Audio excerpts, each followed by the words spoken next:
नमो अर्हन्ताणं नमो सिद्धाणं नमो आयर्याणं नमो अध्यायाणं नमो सवसावूणम्।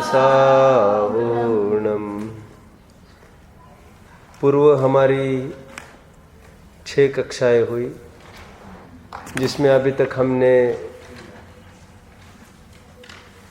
आज तक के भागों में तथा उसमें स्थित पाठों में किस प्रकार यह प्रकरण आया है उसकी हमने थोड़ी सी चर्चा की। चर्चा करने में दिनचर्या, देव दर्शन, श्रावक के 8 मूल गुण, षट आवश्यक आदि को सामने रखकर हमने चर्चा की। पूजा, विधि और फल की सांगोपांग चर्चा हमको करनी है। वैसे इसमें और एक पद जुड़ेगा, पूज्य।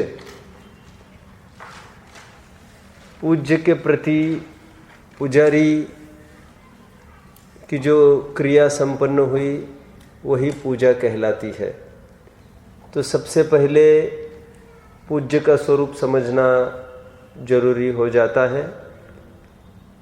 मैंने आपको बताया था पूज्य का स्वरूप वीतराग विज्ञानमय है।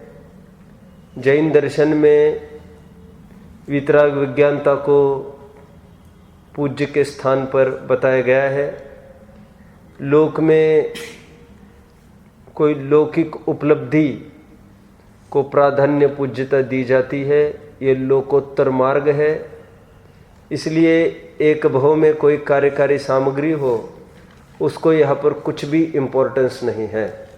जो आत्मा की निजी चीज़ है उसकी अपनी निजी संपत्ति है, जो इस जीव से कोई छीन नहीं सकता, हिरा नहीं सकता, ऐसी संपत्ति की यहाँ पर बात है। जिसके सामने लौकिक संपत्ति भी तुच्छ, तिन के समान, सड़े तिन के समान दिखने लग जाए, ऐसी संपत्ति है वीतराग विज्ञान। इसलिए हम 3 भुवन में सार भगवान के नाम पर वीतराग विज्ञान कहते हैं और मंगलमय मंगलकरण वीतराग विज्ञान, जहाँ तहाँ इसकी छटाएं आप देख सकेंगे। अब थोड़ा मोक्ष मार्ग प्रकाशक भी खोलेंगे तो वहाँ से हम देखेंगे। ये पूज्य का थोड़ा सा स्वरूप हम संक्षेप में देख रहे हैं। देखिए पृष्ठ नंबर 6 पर मैं थोड़ा पढ़ के दिखाता हूँ। अब वे अरहंतादिक इष्ट कैसे है सो विचार करते हैं, जिसके द्वारा सुख उत्पन्न हो तथा दुख का विनाश हो, उस कार्य का नाम प्रयोजन है। और उसके द्वारा उस प्रयोजन की सिद्धि हो, वही अपनी इष्ट है, अपना इष्ट है। सो हमारे इस अवसर में वितराग विशेष ज्ञान का होना वही प्रयोजन है, क्योंकि उसके द्वारा निराकुल सच्चे सुख की प्राप्ति होती है और सर्व आकुलता रूप दुख का नाश होता है ना। धनार्थी को धनी की सेवा करना चाहिए और सुखार्थी को सुखी की शरण में जाना चाहिए। एक बात तो ये हुई। और एक चीज़ पढ़नी है मुझे। आप देखिए कहाँ पर आया है वो प्रकरण, जिसमें स्पष्ट लिखा है कि जो जो वितरागता बढ़ेगी, ज्ञान बढ़ेगा, त्यो त्यो जैन दर्शन में पूज्यता है और घटने पर निंदिता है। ये जैन दर्शन का पूरा प्रयोजन वहाँ पर बताया गया है। कहाँ पर है, क्यों मिल रहा है भाई?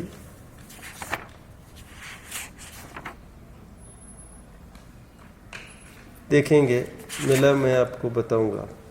इसमें यहीं पर है कहीं। हाँ देखिए पृष्ठ क्रमांक 4 पर आइए। पूज्यता का कारण, क्यों पूज्य है। इस प्रकार इन अरहंत आदि का स्वरूप है सो वितराग विज्ञानमय है। उसी ही के द्वारा अरहंत आदि स्तुति योग्य महान हुए हैं। क्योंकि जीव तत्व की अपेक्षा तो सर्व ही जीव समान है ना। जो निबोध में सो ही मुझ में सो ही मोक्ष मंजार, उस अपेक्षा से तो सभी जीव समान है, स्वरूप अपेक्षा विचार करें। वैसे मंगलारती पढ़ने से देखो तो सभी समान है, लेकिन किसी एक हद को ही इनाम देते हैं, एक हद को नहीं देते। सो कारण क्या? तो जो अच्छा परफॉर्मेंस करता है, जो अच्छा ध्यान देता है, तो उसकी पूज्यता है। मैं आज लाना भूल गया, क्योंकि जीव तत्व की अपेक्षा तो सर्व ही जीव समान है, परंतु रागादि विकारों से व ज्ञान की हीनता से जो जीव निंदा योग्य होते हैं, और रागादि की हीनता से वो ज्ञान की विशेषता से स्तुति योग्य होते हैं।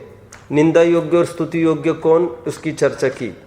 सो अरहंत सिद्धों के तो संपूर्ण रागादि की हीनता और ज्ञान की विशेषता होने से संपूर्ण वितराग विज्ञान भाव संभव है, और आचार्य उपाध्याय और साधुओं को एक देश रागादि की हीनता और ज्ञान की विशेषता होने से एक देश वितराग विज्ञान संभव है। इसलिए उन अरहंत आदि को स्तुति योग्य महान जानना। ठीक है, अब देखिए, ये क्यों पढ़ के दिखाया मैंने? पूज्य का स्वरूप थोड़े से अपन ने देखा। वैसे पूजा विधि फल को हम परमार्थ रूप से यदि कथन करें तो बहुत संक्षेप में उसका कथन हो सकेगा, 1 मिनट में मैं किए दे रहा हूँ। और जो इसके बाद 15 घंटे 10-15 घंटे जितना भी चलेगा, स्वरूप चलेगा, वो सब उपचार का स्वरूप चलेगा।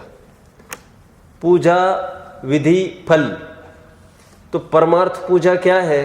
तो देखिए, पू धातु से पुनाति शब्द बनता है। पूत, पुनाति मतलब पवित्र। अपन कहते हैं ना, कैसा पुनीत अवसर आया है, इस पुनीत अवसर को नहीं चूकने योग्य नहीं है।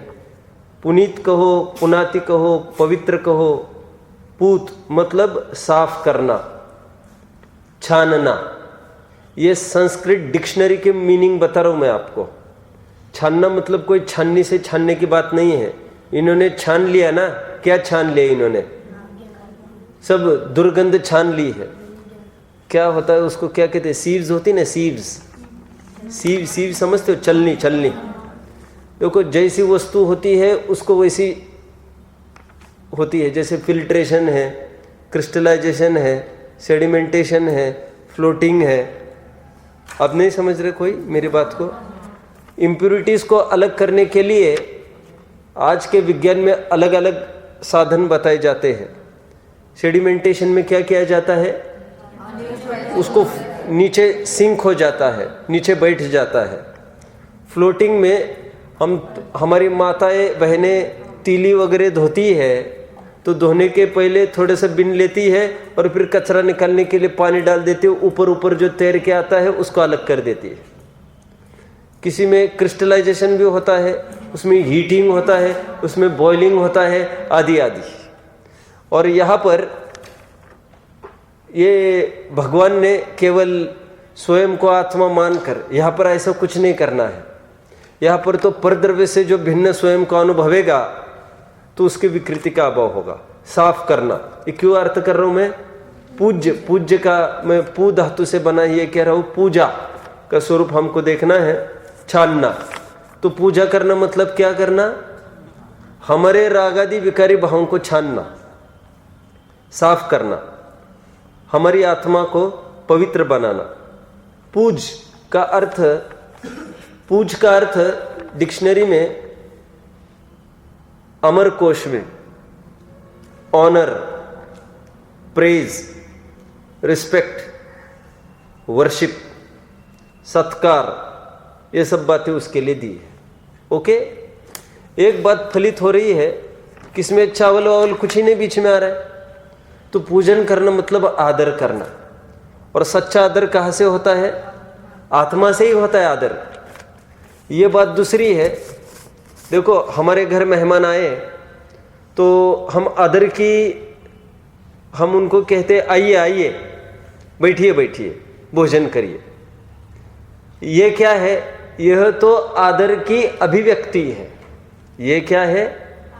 आदर की अभिव्यक्ति होती है कभी कभी, समटाइम्स, लेकिन आदर होता है ऑलवेज। आदर की अभिव्यक्ति कब होगी? जब वो सामने आएगी पूज्य वस्तु तब। लेकिन आदर तो दिल में निरंतर ही बना रहता है। आप समझ रहे मेरी बात को? इसलिए आदर की अभिव्यक्ति रूप थोड़ी सी क्रियाओं को हम पूजा कहेंगे तो पूजा बहुत ही थोड़े काल की रह जाएगी। तो परमार्थ पूजा भगवान के प्रति जो आदर है उनके, और भगवान मतलब अनंत ज्ञान, अनंत दर्शन, अनंत सुख, अनंत वीर्य, यही तो भगवान है। भगवान कोई दो हाथ दो पैर वाली वस्तु थोड़ी है। तो गुणेषु प्रमोदम, उनका गुणानुवाद करना, उनके गुणों की महिमा करना, ओहो कैसे वितरागी हो गए, ये परमार्थ पूजा है। और पूजा की विधि क्या है? उनका स्वरूप समझना। और उसका फल क्या होगा? उसका फल तत्काल तो कषायों का मंद होना, और थोड़ा लॉन्ग रन में विचार करें तो मोक्ष का अभाव। उसी को कहते हैं भुक्ति मुक्ति दातार। क्या कहते हैं? भुक्ति मुक्ति दातार के दो अर्थ होते हैं। भुक्ति मतलब होता है भोग। तो अल्पकाल में मुक्ति में जाने के पहले भोगों की प्राप्ति होती है, अनुकूलता मिलती है, और फिर लॉन्ग रन में विचार करें दूर थोड़े काल में मोक्ष की भी प्राप्ति होती है। इसको कहते हैं भुक्ति मुक्ति दातार। और एक अर्थ होता है भुक्ति मुक्ति दातार का। क्या? भुक्ति मतलब भोग, भोग का अभाव कराने वाले, उसको कहते हैं भुक्ति मुक्ति दातार। ये मैं इतना सारा क्यों बता रहा हूं? परमार्थ रूप से हमने पूज्य, क्योंकि अभी ये तो परमार्थ स्वरूप बताने में ज्यादा समय नहीं लगना, अब व्यवहार की चर्चा हमको जल्दी चालू करनी है। पूजा क्या है? पूज्य के प्रति गुणानुवाद करना, आदर होना, यह पूजा है। और वो जो नमोस्तु आवर्त घुमाना, ये तो अभिव्यक्ति है। अभिव्यक्ति होती है कभी कभी, आदर होता है निरंतर। सोते उठते बैठते जागते समय निरंतर। पत्नी को पति के प्रति प्रेम कब नहीं है? ऑलवेज है। सोने के काल में है कि नहीं? ऑलवेज, हर काल में। उठते समय बैठते समय, अच्छा बीमार पड़ी है तब है कि नहीं? कदाचित अभिव्यक्ति नहीं भी हो, घर पर नहीं भी पूछ पाए तो भी आदर है कि नहीं? अभिव्यक्ति होती है कभी कभी, आदर होता है सदाकाल। उसी प्रकार अनादर भी होता है सदाकाल, अपूजा। अभिव्यक्ति होती है कभी कभी। कुछ समझे आप मेरी बात को? लोक में भी हम देखते हैं किसी के प्रति हमको अनादर है, क्या अभिव्यक्ति सदाकाल होती है? सामने आया तभी तो एकदम आग बहुत सिकुड़ते हैं, सामने नहीं आया तो अभिव्यक्ति नहीं हुई, लेकिन क्या आदर था क्या? तब भी बिल्कुल नहीं था। उसी प्रकार आदर में यहां पर समझ लेना। और उसका फल क्या बताया मैंने? तत्काल फल। मैं तुमको 5-7 मिनट से ऑब्जर्व कर रहा हूं, और फिर तुम कहते हो मेरा ध्यान रहता है। कषाय तात्कालिक फल कषाय की मंदता है। ऐसो पंच नमो यारो सब पावो पणा सुनो। तो सभी पापों का नाश है, तात्कालिक फल। पाप का नाश मतलब नए पाप प्रकट नहीं होना, मतलब तीव्र कषाय उत्पन्न नहीं होना। मंद कषाय तो हो ही रही है, भगवान की भक्ति मंद कषाय रूप तो है ही। तो ये तात्कालिक लाभ। और परंपरा अपेक्षा से क्या फल होगा इसका? मोक्ष होगा। तो ये फल, ये संक्षेप में मैंने ये बातें बता दी। अब देखिए, हम थोड़ा व्यवहारिक रूप विचारेंगे। देखिए, व्यवहारिक रूप आपको 3 कॉलम्स इसके लिए बनाने पड़ेंगे। एक तो देशभक्ति पहला कॉलम, दूसरा कॉलम मातृभक्ति, और तीसरा कॉलम भगवान की भक्ति। और जो जो आपके ज्ञान में आए एक एक पॉइंट्स आप लिखते चल सकते हैं। जैसे मैं आपको पूछूं देशभक्ति क्या चीज़ है, तो आप क्या बताएंगे? सबसे पहले मैंने थोड़ा सा विचार किया है। जैसे देशभक्ति जिसको है वो तो 15 अगस्त के दिन, 26 जनवरी के दिन चूकेगा नहीं। झंडारोहण आदि जो जितनी पद्धतियां हैं, फिर फेरी लगाएगा सुबह सुबह, फिर जिम्नेशियम आदि कुछ काम करेगा। ये देशभक्ति का अभिव्यक्ति है। मातृभक्ति में क्या लिखेंगे? मदर्स डे आदि उसको सेलिब्रेट करके किसी न किसी विधि से माँ पिता के प्रति वो आदर सम्मान व्यक्त करना। यहाँ पर भगवान के प्रति भक्ति का क्या लेंगे हम? यहाँ पर भी पंच कल्याणक आदि मना के, कुछ पर्व आदि के मना कर विशेषता उसमें लाने का हम प्रयास करते हैं। ध्यान रखना, भक्ति होती है सदा काल, उसके अभिव्यक्ति के लिए कोई नियत दिन सेट जिस प्रकार लोक में किया उस प्रकार यहाँ पर भी, उसको कहेंगे, यहाँ पर कहेंगे पर्व और वहां पर कहेंगे उत्सव। Very nice. चलते हैं आगे।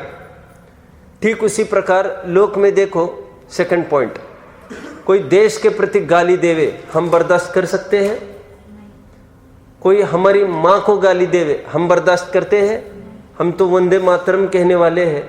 ठीक उसी प्रकार कोई हमारे भगवान के बारे में, धर्म के बारे में, जिनवानी के बारे में कोई बोले हम बर्दाश्त कर सकते हैं? कोई कितनी निंदा करे हम उनकी बातों में कदापि नहीं आते। अब मैं ये तो नहीं कह रहा हूँ हम बर्दाश्त नहीं करते तो हम उनसे लड़े झगड़े, मैं तो ये कह रहा हूँ कोई कितना भी हमको प्रभावित करने का प्रयास करे हमारे माँ के प्रति, देश के प्रति, तो हम प्रभावित नहीं होते। ठीक उसी प्रकार धर्म के मामले में कोई कितना ही कहे हम प्रभावित नहीं होते। ठीक है। नियम सार में बहुत अच्छी गाथा ये है 186वीं, ईर्ष्या भाव से कोई धर्म की निंदा करो तो भले ही करो, लेकिन हे जीवो तुम दूसरों के वचन सुनकर जिन वचन में अभक्ति ना कर बैठना। ईसा भावेण पुण्य के निंदन्ति सुंदरम मगम तेसिं वयनम सोचा भक्ति माँ कुणः जिनमगे। अभक्ति नहीं कर बैठना। समझ रहे सब मेरी बात को? आगे बढ़ते हैं। वैसे मैं आपको पूछूं, जब कृतांत वक्र के माध्यम से सीता को जंगल में निकाल दिया गया था, सीता जी ने क्या संदेशा भेजा था कृतांत वक्र से के द्वारा रामचंद्र जी को? मुझे छोड़ दिया सो छोड़ दिया। किसी के बहकावे में आकर किसी के कहने पर धर्म को ना छोड़ बैठना। धर्म की प्रति भक्ति। पॉइंट कौन सा चलेगा? थर्ड। जो देशभक्त है वह समाज की सेवा में भी जागृत रहता है। ठीक है, क्योंकि जो देश को चाहता है वो देशवासी को कैसे नहीं चाहेगा? तो देशवासी के प्रति वो समाज सेवा ही करेगा। फिर झाड़ू लगाना, क्लीनलीनेस रखना, गांव में जितने हम सफाई कर सके करना आदि। मातृभक्ति में क्या लेंगे? मातृभक्ति में क्या लेंगे? माँ के हाथ पैर आदि दबाना, उनकी दवा दारू की व्यवस्था करना आदि आदि। और दारू मतलब यहाँ पर वो शराब वाली बात नहीं है, तुम लोग ये हवा देखने लग गए। दोनों दारू में अंतर है, एक रू छोटी वाली होती है, एक रू बड़ी वाली होती है। ठीक है, चलो कहाँ तक आए? ये माँ के प्रति भक्ति। और जो हमारी माँ की सेवा करता है, ऐसे भाई के प्रति भी हम सहज रूप से आदर सम्मान रखते हैं कि नहीं? तो ठीक उसी प्रकार धर्म मार्ग में क्या लेंगे? जो साधर्मी भाई है, जो बराबर शांति के वांछक है और जिनका एकमेव लक्ष्य अभी मोक्ष की प्राप्ति हो गया है, वे सब हमको हमारे भाई दिखने लग जाते हैं। जैसा ब्लड रिलेशन होता है, लोक में ब्लड रिलेशन होता है ना, हमारे खून के रिश्ते के पीछे के लिए हम क्या नहीं कर सकते, सब कुछ कर सकते हैं। सालों नहीं देखा हो, पहचान नहीं हो, फिर भी संकट आए। हमारे देशवासी है, देखो किसी को किडनैप कर लिया होगा, पंजाब का कोई अपना आदमी वो विदेश में चला गया पढ़ने के लिए और वहाँ पर उसको संकट आ रहा है। हुआ था ना ऐसा? अभी थोड़े दिन पहले आपने सुना होगा, ये कहीं विदेश में हमारे कुछ लोग रशिया का सुनते हैं, रशिया में अपने भारत की कोई लड़की वहाँ पर पढ़ने गई और उस पर किसी ने दुर्व्यवहार किया और जलाकर मार दिया। प्रतिक्रिया क्या होगी भारत की उसके प्रति? आंदोलन होगा देशव्यापी। क्यों, क्या लगती है तुम्हारी? सगी बहन भी कुछ नहीं लगती। यहां पर तो तुम सगी बहन की पिटाई करते हो, लेकिन ये हमारे देश से जुड़ी है, हमारे देश से जुड़ा नागरिक है, उनके प्रति भी हमको सहज रूप से प्रेम उमड़ता है, उमड़ना चाहिए। ठीक है, ठीक उसी प्रकार बोलिए, बोलो, जितने भी साधक जीव हैं, साधक मतलब जितने भी धर्म मार्ग में प्रवृत्ति कर रहे हैं, हम उनको साथ लेके चलने की भावना होनी चाहिए। किसी को थोड़ा भी दुख उत्पन्न हुआ हमको बर्दाश्त नहीं होगा। समझ में आता है? किसी को किसी प्रकार की कमी है और हम चुपचाप शांति से घर पर बैठे रहे, ऐसा हरगिज नहीं होगा। समझते हैं आप? विनोबा भावे की एक घटना आती है। वे समाज सेवक थे बहुत बड़े। चलते चलते रेलवे रुक गई एक जगह स्टेशन पर, और पूरी बोगी 70 जनों की वो वहाँ पर रुक गई। 15 मिनट में ट्रेन निकलने को हुई। वहाँ पर एक भिखारी था, महीनों से नहीं नहाया होगा, कोढ़ हुआ था, उसको कौन हाथ लगाए, और ना हिल सकता था ना डुल सकता। तो उसकी ये अवस्था देखकर वो विनोबा भावे वो उनकी सेवा करने में जुट गए। उनको थोड़ा सा साफ करने लग गए, पानी से जख्म धोने लग गए आदि, खिलाने लग गए, पिलाने। बोले रेल चल रही है चलो। बोले मुझे भाव नहीं हो रहा है जाने का। हम जो देशव्यापी आंदोलन कर रहे हैं समाज सुधार के लिए, गरीबों के उद्धार के लिए, बोले इससे बड़ा योग्य पात्र मुझे कहाँ मिलेगा। मुझे कोई जल्दी नहीं है, आपको जाना हो आगे बढ़ो, मेरी देश सेवा का ऐसा ही चलेगा। समझ में आता है? 20 साल तक वे भ्रमण करते रहे भूदान आंदोलन के लिए। पूरा चलते चलते उन्होंने 20 साल यात्रा की थी, पूरे पैदल चले थे भारत, राउंड द कंट्री चलकर का पूरी भीड़ लेकर। उनके फॉलोअर्स भी बहुत सारे थे, और प्रयोजन क्या था निकलने का? भूदान आंदोलन कहलाता था। वे जगह जगह जाकर ये कहकर कि बहुत बड़ी खाई उत्पन्न हुई है अमीर और गरीबों के बीच में, वो खाई कैसी भरी जा सकती है। एक तरफ ये है कि 10-10 पीढ़ी आराम से खा जाए, और एक तरफ ये है आगे के 10 दिन छोड़ो, आज के भोजन की भी समझ में नहीं आ रहा है क्या भोजन होगा और कैसे होगा। कितने जन भूख से मर रहे लोग, समझ में आता ना? बड़े बड़े लोगों भूख की कितनी समस्या है, अब्राहम लिंकन, लाल बहादुर शास्त्री आदि आदि। तो कहने की बात यह है वे पूरे देश भर घूमे और उन्होंने ऐलान किया, और उनको इतनी सफलता हुई, पूरे देश भर में उन्होंने कितनी जमीन इकट्ठा की होगी मांग मांग कर। ये भैया अपने गरीब भाइयों को कुछ भी जमीन ही नहीं है उनके लिए दो, आपके पास बहुत है। तो उनको 4 मिलियन एकर्स ऑफ लैंड उनको मिले थे। कितना? 4 मिलियंस मतलब कितने जीरो चलेंगे 4 के बाद? कितने जीरो होते हैं 4 के बाद? 4 मिलियन के लिए 5 होते हैं पक्का? हाँ, कितने होते हैं कल बताएंगे? कितने होते? 6 जीरोज होंगे। क्यों 5 जीरोज होंगे तो 5 लाख में 4 लाख में जाएगी ना वो संख्या। मतलब इतनी एकड़ खेती उन्होंने इकट्ठा करी, और एक आदमी ने खुश होकर, एक अकेले आदमी ने 100 एकड़ दे दी थी दक्षिण में जब गए थे। ले लो आप 100 एकड़। फिर उसको 40 फैमिलीज में उसको बंटवारा कर दिया था 2-2 एकड़ देकर, क्योंकि एक ही गांव में 40 जना ऐसे थे जो भूख से मर रहे थे, उन सबको 2-2 एकड़ दे दी। ले लो खेती, आप उसमें बोना कमाना जो करना आपके नाम करके दे दी। ऐसा पूरा देशव्यापी आंदोलन किया था। मैं क्या कह रहा हूँ, ये होता है समाज सेवक, ये होता है देश सेवक।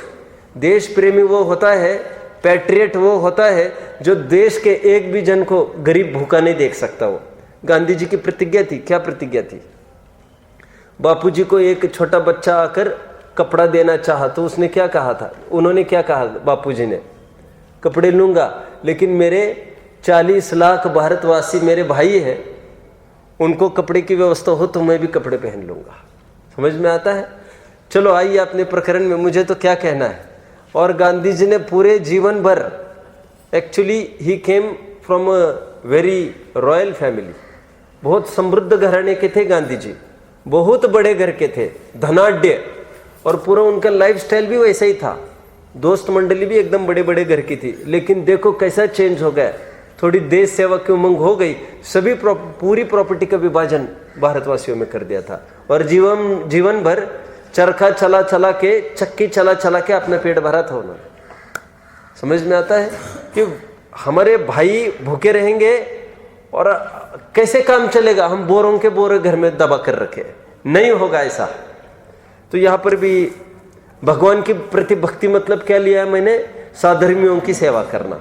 और किस रूप में ले सकते हैं हम कि और भी समाज सेवा करनी हो तो लोक में जिस प्रकार वो प्याऊ खड़ा कर देते हैं और कुछ खड़ा कर देते हैं, माँ की सेवा करने के लिए माँ के लिए नौकर आदि की व्यवस्था करते हैं, तो धर्म भगवान की सेवा करने के लिए क्या कर सकते हैं हम, मंदिर खड़े करें, स्वाध्याय हॉल खड़े करें, समझ में आता है, आश्रम खड़े करें धर्मी धर्मायतनों के लिए, आओ खान पान की व्यवस्था हम करेंगे, आप धर्म करो बस, आपकी पूरी व्यवस्था पूरे हम हमारी जिम्मे ले रहे हैं। और फिर उनकी सेवा जैसे माता पिता की सेवा लोक में करते हैं वैसी सेवा हम साधर्मियों की करें, करो आप खूब धर्म करो, आपको कोई चिंता नहीं करना।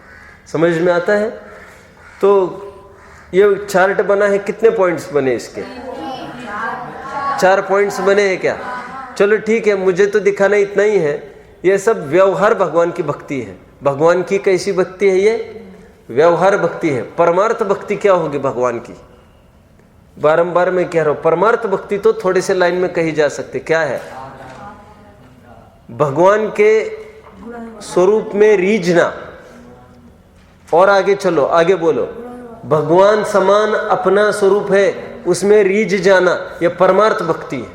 भगवान के बताए मार्ग पर चलना, ये परमार्थ भक्ति है, सत्यार्थ भक्ति है। और भगवान ने कौन सा मार्ग बताया है, अपनी आत्मा का आश्रय कर स्वयं को आत्मा देखो। जो स्वयं को आत्मा देखता है वो भगवान की परमार्थ भक्ति करता है। समझ में आता है। और ये जो अभी अभी मैंने कहा मंदिर बांधना आदि प्रतिमाएं खड़ी करना भगवान की, ये तो व्यवहार भक्ति के अंतर्गत चला जाएगा। अभी व्यवहार देखो, इसलिए मैंने अभी थोड़ी देर पहले कहा व्यवहार भक्ति होती है कभी कभी। क्यों भैया, पूजन के ये सुबह जो अपना आकर प्रक्षाल करते, द्रव्य चढ़ाते, कितनी देर करेंगे, कितनी देर कर सकते हैं, आधा घंटा 15 मिनट दिन में एक बार। लेकिन जो सत्यार्थ भक्ति है भगवान के प्रति, आदर सम्मान, वो कब चलेगा, रात दिन।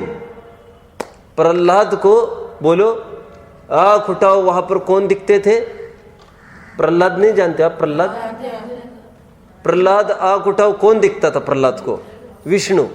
वो विष्णु अवतार लेके आए ना, फिर किसका अवतार लेके आए, नरसिंह अवतार, नहीं जानते आप ये। फिर वे नरसिंह अवतार लेके आए थे। फिर उन्होंने जो प्रहलाद का हत्यारा, कौन था प्रहलाद का हत्यारा, हिरण्यकश्यप। कौन थे ये हिरण्यकश्यप, हाँ, उसके पिता थे। फिर हिरण्यकश्यप को खत्म कर दिया उन्होंने, जानते ना। मुझे तो क्यों कहना है, भक्तों को सर्वत्र भगवान के दर्शन दिखते हैं। मैंने आपको एक दिन कहा था ना, जित देखूं तित लाल। अरे मैंने कहा था आपको, लाल तेरे लाल को देखन गई तो मैं भी हो गई लाल। हर जगह कृष्ण कृष्ण दिखने लग गए। परमार्थ भक्ति तो ये है। अब समझते हैं। देखिए एक बहुत सुंदर छंद समंत भद्र स्वामी ने लिखा है, हम उसको थोड़ा सा देखेंगे। समंत भद्र स्वामी ने बहुत सुंदर छंद लिखा, ये स्वयंभू स्तोत्र में, सॉरी स्तुति विद्या का 14वां छंद में आपको पढ़ के दिखाऊंगा, ठीक है। बहुत अच्छा प्यारा लगेगा। मैं आपको थोड़ी सी उसकी थीम बता दूं पहले, ठीक है। ये कहा जा रहा है कि भक्त को भगवान के प्रति भक्ति कब होती है, कब होती है, कोई तो उत्तर दो। क्या बात कर रहे हैं, विपदा आती है तब होती है भक्ति। अरे व्यवहार की भक्ति की बात नहीं चल रही है। और व्यवहार भक्ति भी विपदा के काल में ही थोड़ी करता है, वो सदा काल भक्ति वर्तती है। देखो क्या लिखते हैं।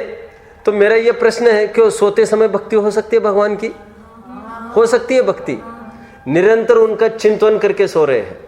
और यहां तक कि आधी रात घर में आग भी लग जाए, आग भी लग जाए तो ओटो पे सबसे पहले किसका नाम आएगा, हे भगवान। अरहंत सिद्ध यही शरण है, यही शरण है हमको। वो द्वारका नगरी भी जली थी, आपको याद है, जहां पर कृष्ण और बलभद्र जैसे उद्भट शक्तिशाली दोनों, एक अर्धचक्री नारायण और एक बलभद्र, इनके बस की भी नहीं थी। किनको बचाना? अरे प्रजा को छोड़ो, अपने सगे माँ बाप को नहीं बचा पाए और उनको जलते छोड़ना पड़ा द्वारका नगरी में। ये कर्मोदय की विचित्रता है। वहां पर कौन क्या कर सकता है? अपने अपने भाग्य की रेखाएं सब लेके आता है और उनको भोगना अनिवार्य है, उसमें कोई फेरफार नहीं कर सकता। मैं क्यों कह रहा हूं ये सब? भगवान की भक्ति सदाकाल वर्तती है। भक्त को भोजन करते समय वर्त सकती है भगवान की भक्ति। देखो, भोजन के पहले हम जो आंखें बंद करके कुछ बोलते हैं, मैं उस भक्ति की बात नहीं कर रहा हूं। मैं ये कह रहा हूं भोजन करने के काल में भक्ति हो सकती है क्या? जरूर हो सकती है। कैसे? अरे हम एक एक चीज सोच के खा रहे हैं, जीवों को देख देख के खा रहे हैं और ये विचार कर रहे हैं कि जितना भी थोड़ा मैं खाऊं मेरे संयम का पोषण हो। मुझे ताकत विषय पोषण के लिए नहीं प्रकट करनी, मुझे काय के लिए ताकत चाहिए? अरे मेरा शरीर शिथिल हो जाएगा तो धर्म मार्ग में मेरी हीनता आएगी। मैं मेरे साथियों को मैं कैसी रक्षा करूंगा उनकी? आप जानते हो मुनियों को आहार करने के कारणों में एक कारण क्या दिया है? समाधि चल रही हो किसी की संग में, समाधि किसी ने ली हो तो आहार करने का फरमान है ऊपर से। क्यों? उनकी वैयावृत्ति करने के लिए। आप भोजन करोगे तभी तो वैयावृत्ति कर पाओगे उनकी। भोजन नहीं करोगे तो उनकी वैयावृत्ति सेवा कैसे करोगे आप?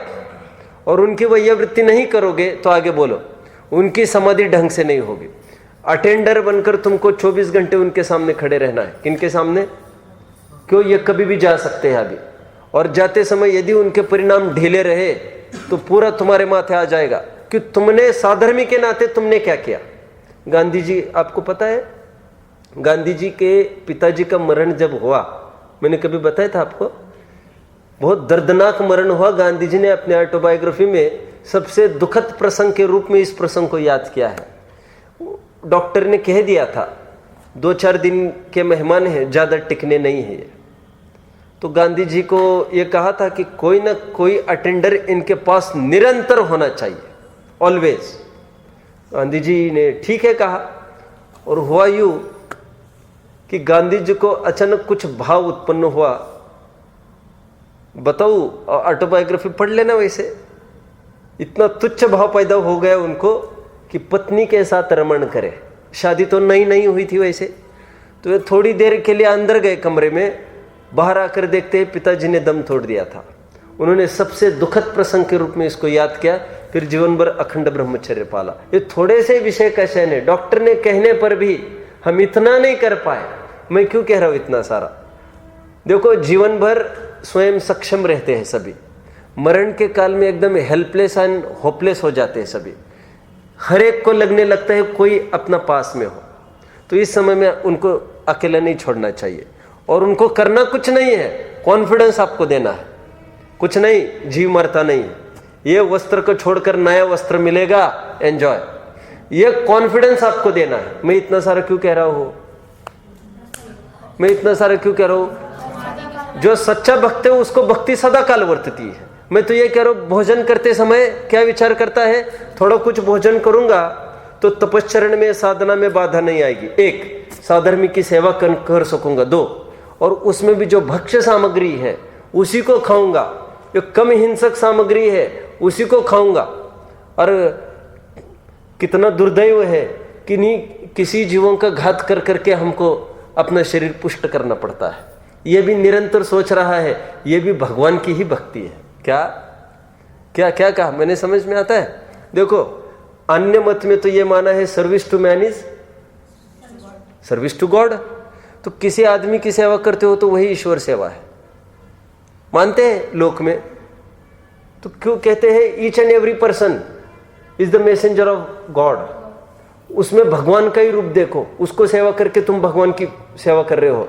और भगवान की पूजा अलग से कुछ नहीं होती, जानते हो? विनोबा भावे का मैं अभी लिटरेचर पढ़ रहा हूँ पूरा, उसमें आया है विनोबा भावे ने एक दिन विचार किया, पूजन में रोज इतनी सामग्री लोग भगवान को चढ़ाते हैं, तो दाल चावल आदि रोटी वोटी सब चढ़ाते हैं ना, फल वगैरह, और भारत में इतने भूखे मर रहे हैं कि क्या इसके बिना हम पूजा नहीं कर सकेंगे? क्या ये गरीबों को नहीं बांटा जा सकता? मेरे दिल में ऐसी जमती है, मैं गरीबों को ही बांटूंगा कल से। और क्या वे भगवान नहीं है? वे जीवंत भगवान को छोड़कर इस अचेतन भगवान को चढ़ाते रहे थोड़े से अपने मनोरंजन के पीछे। ये मुझे बर्दाश्त नहीं।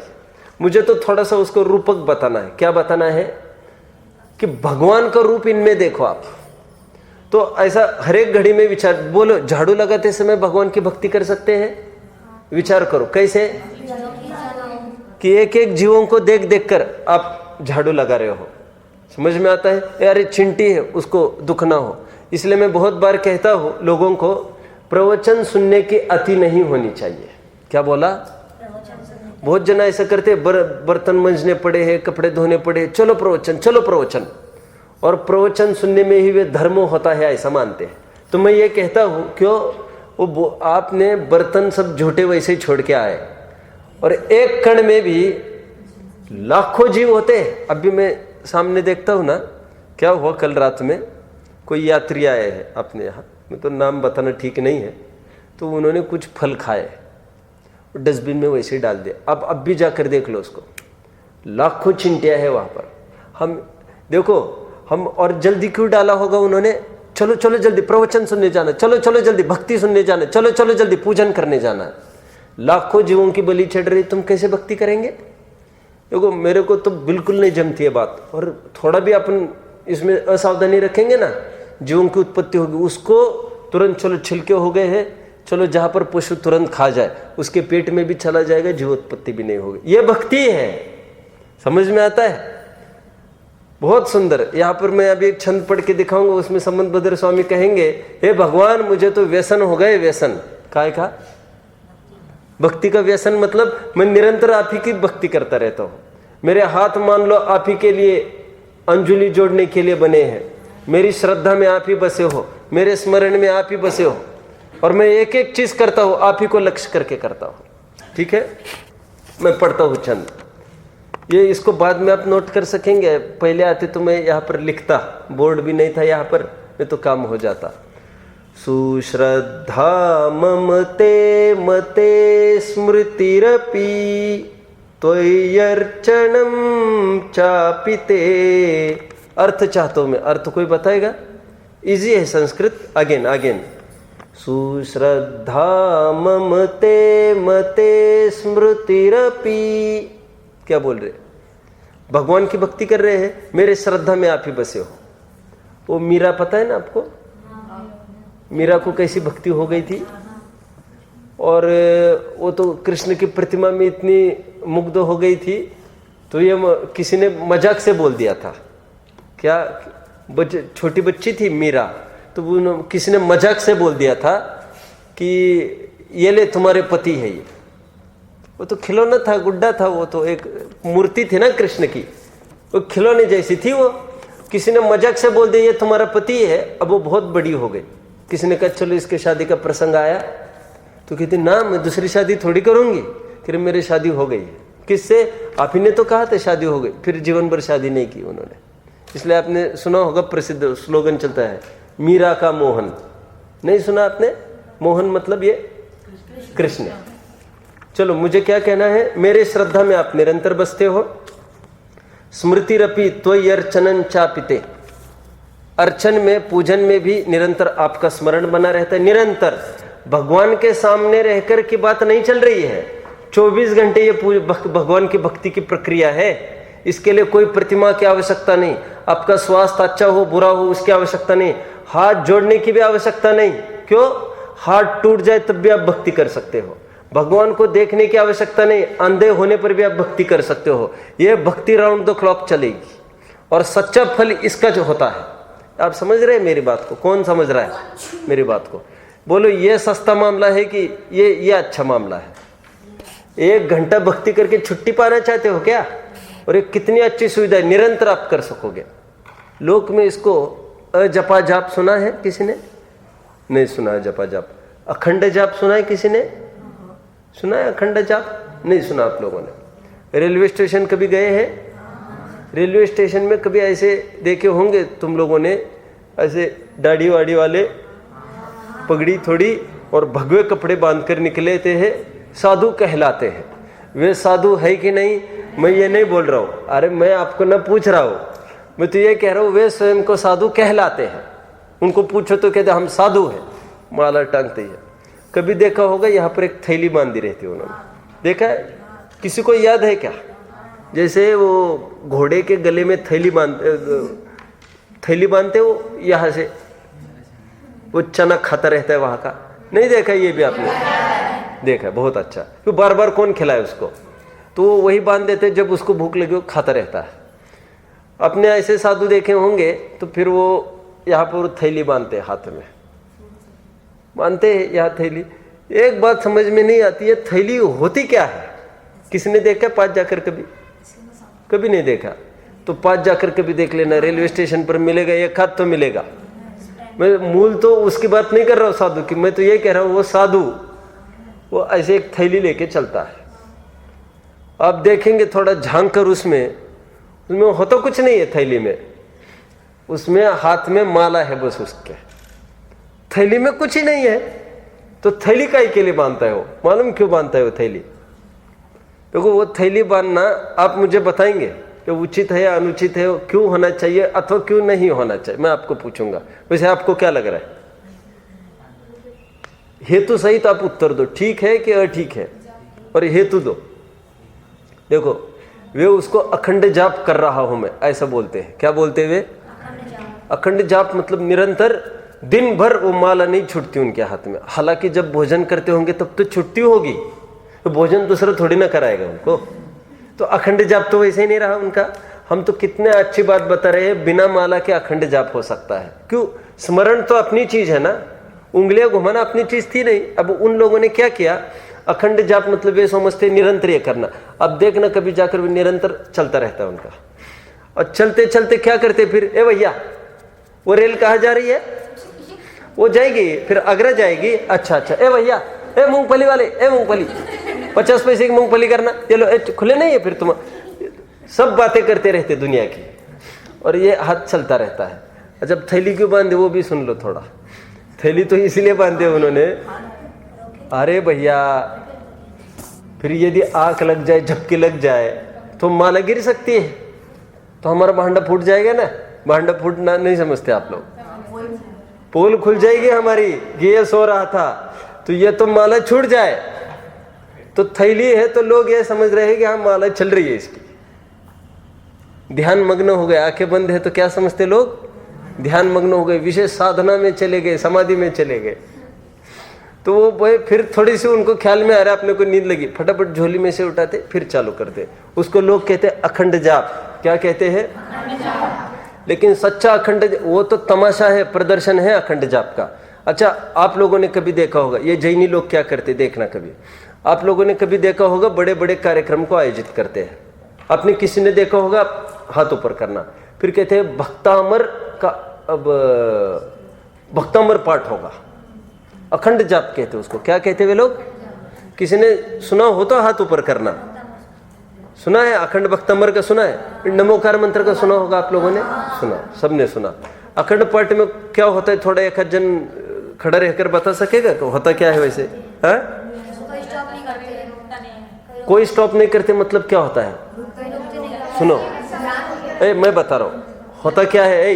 होता क्या है मैं बता रहा हूँ। उसमें होता ये है, वे ये कहते हैं 8 दिन अखंड जाप चलने वाला है, सभी जन पधारना। फिर नमोकार मंत्र हो सकता है, भक्तमर हो, कुछ भी हो। करते क्या है वे लोग?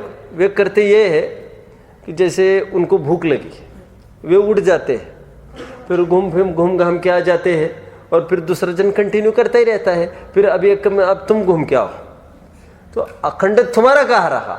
यहाँ पर तो पूरी सभा में अखंड तो एक ही चीज दिख रही है, क्या? भगवान ही बैठे हैं बस 24 घंटे यहाँ पर। अखंड तो आदमी दिख ही नहीं रहा है कोई। मैं तो और थोड़ी सी दुर्दशा बता रहा हूँ, दुर्दशा। देखो 24 घंटे आदमी बैठ भी नहीं सकता, खैर, लेकिन दुर्दशा यहाँ तक हो गई है कि अभी रात में भी अखंड पाठ मतलब 24 घंटे करना था, तो रात में करते क्या है ये लोग? रात में घंटों घंटों समय बर्बाद करते हैं, पाप करते, महापाप। चाय पानी में घंटों बर्बाद करते हैं। क्यों? अभी नींद आने लग गई, चलो चलो ऐसा नहीं चलेगा, चाय पी के आओ। चाय पी पी कर आओ और क्या करो, खूब माला जपो। ये अखंड जाप है क्या तुम्हारा? रात में पानी पीना किसने सिखाया तुमको? रात में पानी पीना बोलो, रात में पानी पीना खून पीने बराबर बोला ना। भगवत गीता में लिखा ना, नोदकमपि पातव्यम। क्या लिखा? नोदकमपि पातव्यम। उदक, उदक मतलब पानी, पातव्यम पीने लायक। नोदकमपि पातव्यम रात्रो अपर युधिष्ठिर। युधिष्ठिर को उपदेश दे रहे कौन? कौन? अरे गीता क्या चीज है तुम समझते नहीं? अरे गीता ये कृष्ण ने उपदेश दिया है पूरे युद्ध भूमि में, अर्जुन को, युधिष्ठिर को, पांडवों को उपदेश दिया। नहीं समझ रहे अभी भी आप लोग? व्हाट इज महाभारत, वो व्हाट इज गीता? गीता ये पूरा उपदेश कृष्ण ने क्या क्या दिया पांडवों को, खास तौर पर अर्जुन को, वो पूरा लिखित है उसमें गीता में। तो उसमें बोला, क्या बोला कि रात में पानी पीना खून पीने बराबर है। तो अब ये खून पी रहे हैं, खून पी पी कर भक्ति कर रहे भगवान की। अरे बताओ ना, ये अखंड जाप हो रहा है क्या? क्या अखंड पाप हो रहा है? मैं तो ये कह रहा हूं, सच्ची भक्ति राउंड द क्लॉक कौन सी चल सकती है, ये संबंध बता रहे यहां पर बोल रहे हैं। देखिए, सुश्रद्धा ममते मते स्मृतिरपि त्वयर्चनं चापिते हस्तवंजलये कथा श्रुतिरत कर्णोक्षि संपेक्षते। इसका अर्थ कौन बताएगा? एक श्रद्धा की बात हुई, हे भगवान आप मेरे श्रद्धा में बसे हो। एक, मेरे स्मृति में भी आपकी ही पूजन चल रही है। दो, हस्तवंजलये, हाथ की अंजलि। क्या? हाथ की अंजलि। हस्तवंजलये, हाथ की अंजलि भी आपके सामने ही घुमाने के लिए है। कथा श्रुतिरत कर्णोक्षि संपेक्षते, और कान, कान भी आपकी ही वाणी सुनने के लिए मैंने समर्पित कर दिए हैं। सुस्तुत्या व्यसनम शिरोनति परम सेवे दृशीयेन ते। शिरोनति, सिर तुम्हारे सामने झुकेगा। एक एक अंग को भगवान की भक्ति में लगा दिया यहाँ पर। और क्या लिखते हैं? सुस्तुत्या व्यसनम शिरोनति परम, स्तुति की मुझे व्यसन हो गए है। सेवे दृशीयेन ते तेजस्वी सुजनोहमेव सुकृति तेनैव तेजपते। या बाद में छंद लिख लेना, बहुत ही प्यारा और ये अच्छा छंद है। अभी व्यवहार का स्वरूप हमको देखना है, पूजा, विधि और फल। चूंकि विधि की चर्चा हमको थोड़ी विस्तार में करनी है, तो हम विधि की चर्चा बाद में उठाएंगे। पहले तो फल की चर्चा हमारी चलेगी, कल चलेगी फल की चर्चा। वो तो आज तो चलने का सवाल ही नहीं, समय हो रहा है। कल चलेगी फल की चर्चा पहले, और फिर मैं विधि की चर्चा बाद में करूँगा, क्योंकि उसके लिए काफ़ी टाइम लगेगा। फिर पूरे ये 8 द्रव्य, उसका औचित्य मैं पूरी इसमें चर्चा करूँगा। आपको बहुत चर्चा अच्छी लगेगी और नई चर्चा रहेगी आपके लिए, अच्छा लगेगा। कल भी आप मोक्ष मार्ग प्रकाशक ग्रंथ को लेकर बैठेंगे, विशेष चर्चा कल करेंगे। ओम नमः।